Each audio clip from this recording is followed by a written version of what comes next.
என்னை தேடும் இறைவனே, உம்மை நாடி வருகிறேன்.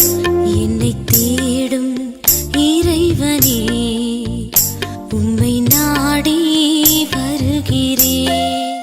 இன்றைய தியானத்தின் தலைப்பு வழக்காடுவோம் வாருங்கள். வாசிக்க வேண்டிய திருமறை பகுதி ஏசாயா 1 அதிகாரம். வழக்காடுவோம் வாருங்கள். வழக்காடுவோம் வாருங்கள் என்று கர்த்தர் சொல்லுகிறார். உங்கள் பாவங்கள் சிவேரென்று இருந்தாலும் உறைந்த மழையைப் போல் வெண்மையாகும். ஏசாயா 1:18. ஏசாயா தீர்க்கதரிசி யூதா நாட்டிற்கு தீர்க்க தரிசனம் சொல்லத் தொடங்குகிறார். அந்நாட்களில் யூதா நாட்டு மக்கள் தேவனை விட்டு பின்வாங்கி அக்கிரமங்களுக்கு ஆளாகியிருந்தனர். அவர்களுடைய பாவங்களை சுட்டிக்காட்டி திருத்தும் நோக்கில் ஏசாயா தீர்க்க தரிசனம் உரைக்கிறார். குறிப்பாக இந்த 1 அதிகாரத்தில் கர்த்தர் கூறிய கூற்றுக்களை ஏசாயா அப்படியே எடுத்துரைக்கிறார்.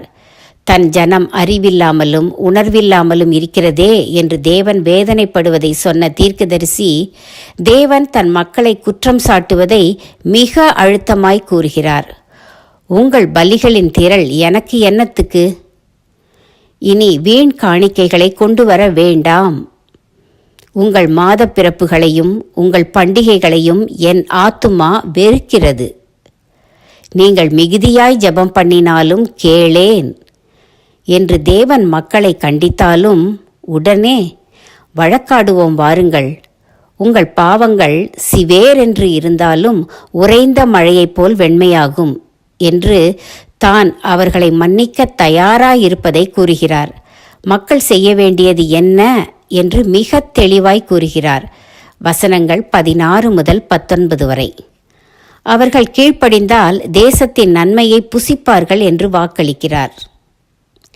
அடுத்த வசனத்திலேயே மாட்டோம் என்று எதிர்த்து நிற்பீர்களாகில் பட்டயத்துக்கு இரையாவீர்கள் என்று எச்சரிக்கிறார். வழக்காடும்படி அழைத்த நீதிபதி எடுத்த எடுப்பிலேயே மன்னிப்பை வாக்களிக்கிறார். குற்றவாளி கீழ்ப்படியாவிட்டால் கடும் தண்டனை கிடைக்கும் என்று எச்சரிக்கிறார். இன்று நம் நாடு எப்படி இருக்கிறது?